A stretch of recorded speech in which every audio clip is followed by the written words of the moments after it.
Ja, wenn es Leute gibt, die man gar nicht mehr so vorstellen muss, dann haben wir hier einen sitzen. Wenige Ikonen bei uns im Horrorbereich und ich sage, okay, einer der ganz großen. Hier ist einer. Mr. Englund.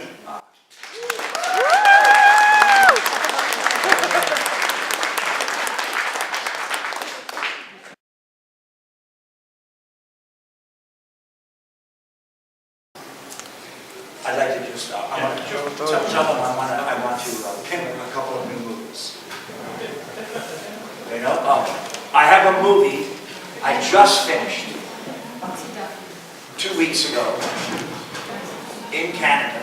The movie will come out, I think, in 2017, and the name is The Midnight Man. And Lynn is just amazing.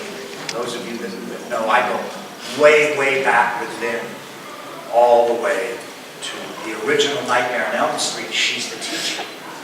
She's the school teacher. So Midnight Man in 2017.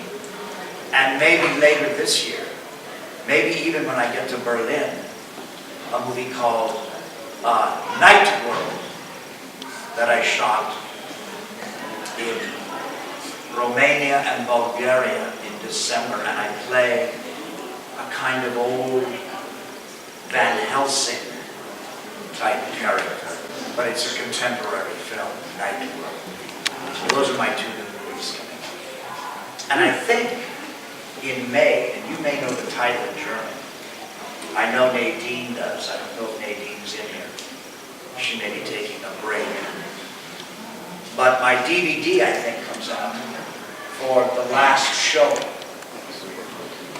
It's my English hit that I star with Finn Jones from Game of Thrones in. I'm very, very proud of this movie. If you guys get a chance, it should be out next month here in Deutschland.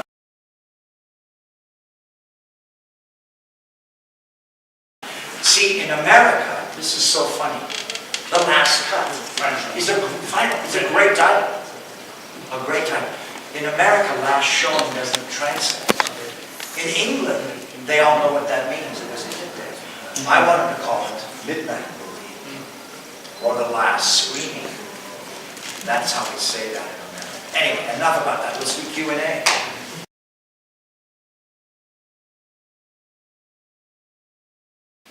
Well, I'm a big fan of Brian De Palma's film, Sisters. It was 1974. Low budget, starring Margot Kidder before Superman. And she plays Siamese twins, which creep me out. Siamese twins freak me out. And she's brilliant. But there's a wonderful character actor named William Findlay in that film. And it's the best mad scientist since probably Bride of Frankenstein. This guy, William Findlay, he passed 2 years ago.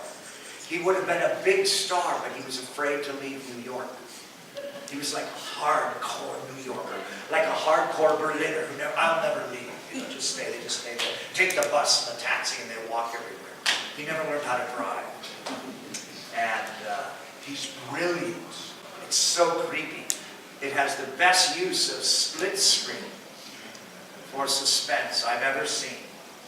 And there's a nightmare, a drug-induced nightmare in this film. And the last thing the girl saw, the journalist girl that's having the nightmare, the last thing she saw was microfiche. That's how you used to do your research at libraries. You do the old microfiche. And you'd see, like, you look up a newspaper in Dusseldorf from 1927, and you could look at all the articles about it. Well, her nightmare is in a kind of documentary microfiche style, inspired and caused by the drugs that the mad scientist has given her. It's just a brilliant sequence, almost like news photographs coming alive. This is 1974. It's a great, scary, wonderful, twisted film that I really like. And there's surprises in it. There's like a couple of really big jumps in it that I don't want to spoil it for you. But That's really one of the ones at the top of my list. Brian De Palma's Sisters. There's a remake, don't be confused. The remake's not bad, but the original is great.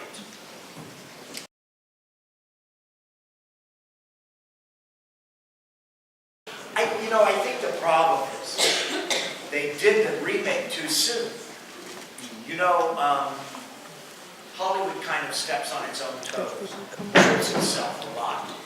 They had just released the digitally remastered Blu-ray box set of all of my films, including Freddy vs. Jason.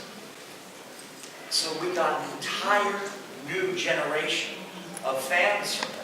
Because you put a 12-year-old boy in his dad's man cave in front of a big Sony 50-inch flat screen, and you put Wes Craven's New Nightmare, or Freddy vs. Jason, or the Stephen Hopkins version, Dream Child, on a flat screen, digitally remastered, Blu-ray, it looks like it was made yesterday.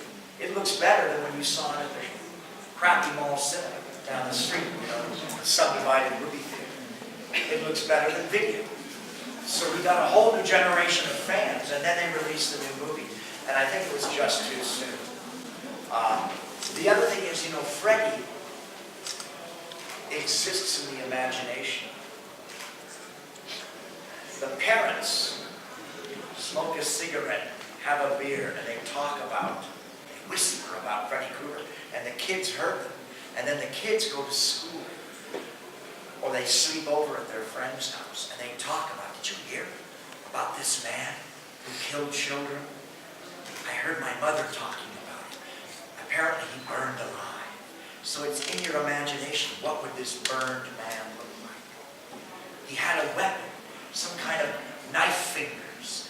So in a perfect world, if I was directing A Nightmare on Elm Street, every character would have their own Freddy, because it's in their own imagination, but you can't afford to do that. So you make it one Freddy, so it's more clear to the audience. But I think in the remake, they made Freddy too real. Freddy's not walking down the alley in Essen, ready to kill you. He only exists in your imagination of how horrible it could be. And it's only in your subconscious can you come to harm you. So I think that was a mistake in that movie. There's a phrase we use in English called too earthbound, too tied down to reality. Not enough style, not enough imagination, not enough fantasy. I think it was a little too earthbound. I kept thinking when I saw the remake, I wanted to see that effect they used in Inception. That great special effect in Inception that they pioneered with the buildings distorting and everything. And I thought that movie, that old Robin Williams movie, Where Dreams May Come, where the paintings came to life and melted, and landscapes kind of dripped together. I thought maybe they'll use that special effect. They didn't. They just did the old effects with CGI, which we already done those effects. For a lot less money.